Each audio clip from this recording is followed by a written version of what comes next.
Alright, and we're back.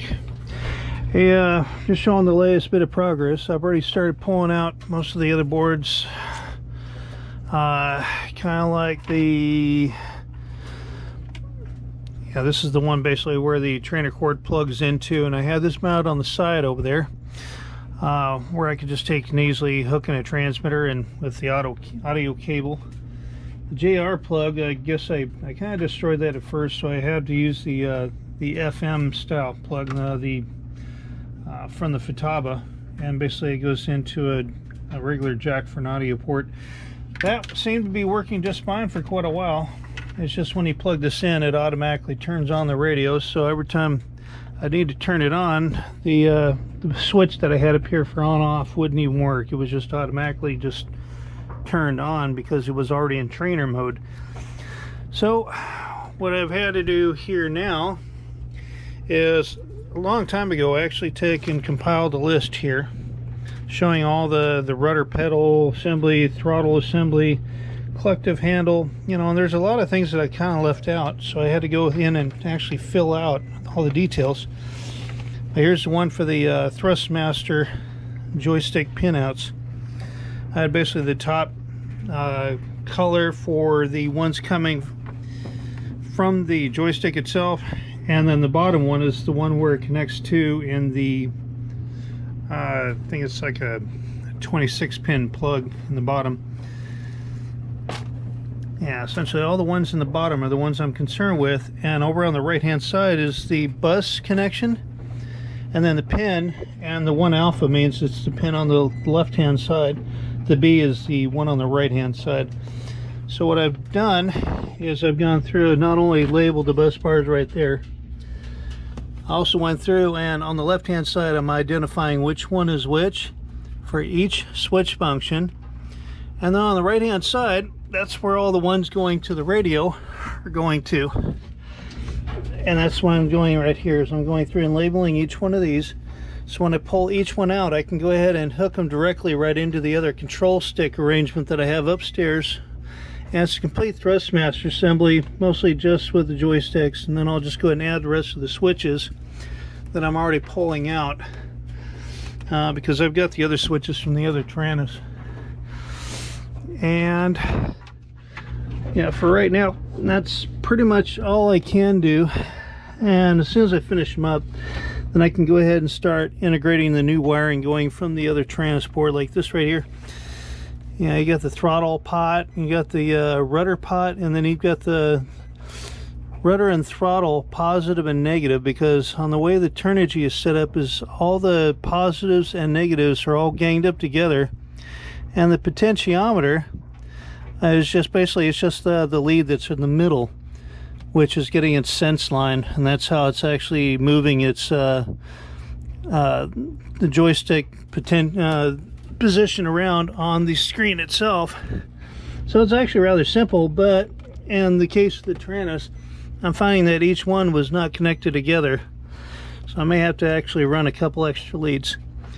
Yeah, not too bad, but there's a few other things I can probably take and simplify, like some of these wires right here. They come from the other bus bar, which is right over there, so I can probably take and eliminate some of these. If not, I'll just go and leave these.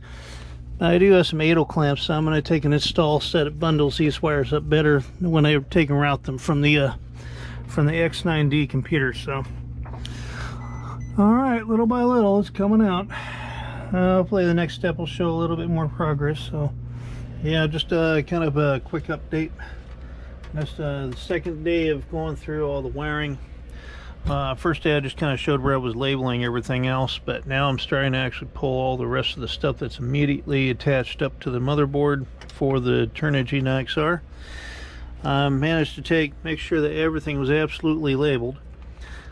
Just make sure that when it goes onto the other joystick arrangement that it will make a smooth transition. As you can see, I've got the auxiliary switch, or this is like the flap switch basically. It's a 3-position. But it was kind of essential. I'll be able to take and put one of the other the Frsky switches over here as well.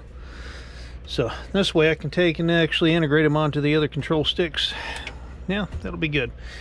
And then I'll be starting to cut this stuff off of here and get this loosened up and get it to where I can go ahead and separate it, because I'm gonna have to pop it off the back of the board over here, which, yeah, it would be a little easier if there was a little more light. But as you can see, the bus bars are getting a little more cleaned up. So yeah, the way things are going, I'll be able to take and make the wiring diagram as it is right now, so I can go ahead and make sure they're wired up properly on the other joystick arrangement. Now this one's a little bit more of a mess. I had a couple that went from one bus bar to the other, but it also gained up controls so that it could make it work properly with other sets of controls, and somehow everything seemed to work just fine. So yeah, still trying to figure out a few things here. I had to take apart the throttle quadrant because I think I'm having trouble with one of the potentiometers. It's not reading. I'm also trying to find the wiring that goes up to there. It's having a little bit of issues. I don't know if it's my multimeter or something like that. It's a really quaint Radio Shack digital multimeter, so I'm going to be working with that.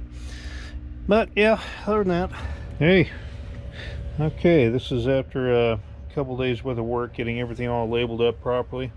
But this is an INXR and all the wiring that was associated with it, just to get this little piece installed into the cockpit. This right here, man, that is a big freaking mess.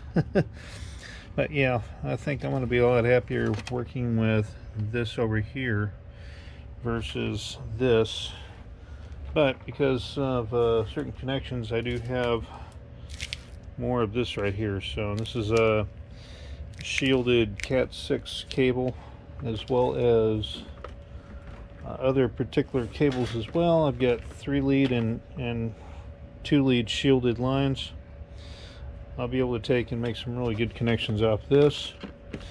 Here's the 3 lead shielded right here. I'm going to go ahead and hook these up for each of the controls. That basically each one has its own set of 3 lines going into each, and then this way I can keep them all separated. And I've also got additional wiring here.